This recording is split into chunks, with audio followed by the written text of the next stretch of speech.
So this week, let's talk about immigration because Anthony Albanese's Big Australia just gets bigger and bigger.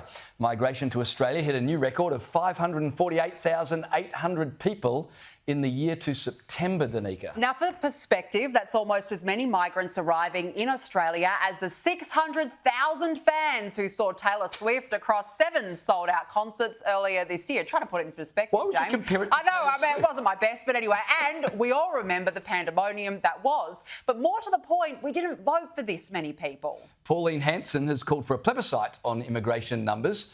The pressure on housing, infrastructure, services, she argues, it's unsustainable. And even Brisbane's pro-immigration Lord Mayor, Adrian Schneider, has just come out warning that the surge in overseas arrivals is a runaway train. And for many Albo's immigration agenda is a lazy economic Ponzi scheme designed to prop up headline GDP. But opponents disagree, saying skilled migration is actually crucial for the country. So our head-to-head debate tonight is, should Australia's immigration intake be reduced? Joining us now is One Nation leader Pauline Hanson and Darrin Barnett, former press secretary to the Prime Minister Julia Gillard. Hi to both of you. Thank you so much for joining us on Head to Head this evening. Thank you. Pauline, we'll start with you. Another record month for migration. In February, more than 100,000 came into the country. That's an increase of 20% on the previous month. Why is Big Australia getting even bigger?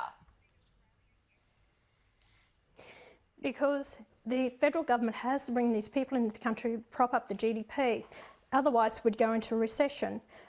It's not working because we've seen it in our cities. The infrastructure, we can't cope. The roads, the hospitals, the schools, the housing. Even the building industry said they can't cope with it and they can't build the number of houses. So every four migrants come into the country, only one house is actually built. So we're about 650,000 homes behind what we need in the country. And they talk about the fact for skilled migrants. Well, that's a joke. Between 22 and 23, 737,000 migrants came into the country. 51,605 were of the skilled category. Of that, only 1,800. That's 0.4% or 1% were actually in the building trade industry. So go figure, where are your skilled migrants? So most of them are basically managers of companies, I don't know, or they're bringing their partners. But we can't keep bringing in this number of people into the country because we don't have the infrastructure. It is unsustainable. And I'm saying, cut the immigration back to net zero, meaning if we got so many people leaving the country, bring them in all right. And I'm not against immigration. The country was built by migrants, but we can't keep bringing them in at this rate. Pauline, I think a lot of people would sympathise with your arguments. So, Darrin, what's the argument for Big Australia and for big immigration? Because we've not voted for it. We're all feeling the pressure of infrastructure. So convince us we're on the right track. I think it's multifaceted, as you know. And I completely agree with Pauline that only having that very small percentage of people in building and trades, that's not good enough. I had a meeting last week with Di Lee, who obviously is an independent member of Parliament in southwestern Sydney, and that meeting was about housing and the idea that there's not enough being spent on infrastructure, there are not enough houses being built, and there are not enough people to build those houses. So something needs to be done there. However, off the back of COVID, there were industries that were struggling. Whether we like it or not, education is a big money spinner for Australia. The universities make a lot of money and therefore the economy makes a lot of money off students being in Australia. Those numbers dropped off close to zero during COVID. Now those numbers have recovered. But I think it's true that the Albanese government will be very worried about a rerun of the 2010 election. They don't want the tag of Big Australia to land with them. And they want to halve that rate from the 580-odd thousand to 250,000 by next financial year. And that will be a real test of the Albanese government's leadership. Absolutely. Pauline, you're shaking your head there. What's your response to what Darrin just said? I am. Right, the damage has been done. The fact is, even if they pulled back the immigration now, all of a sudden, and we dropped right back, we still can't cope. It's going to take us years to actually build up the housing that's in the country. And the apprenticeship scheme, this is why I got the apprenticeship scheme up, and I had to force the coalition government to take up the scheme, and we got 100,000 apprentices out there because I knew we were lacking of skilled migrants or skilled people in our own country. You've got to actually get our own people working. You can't have 900,000 people on the welfare system.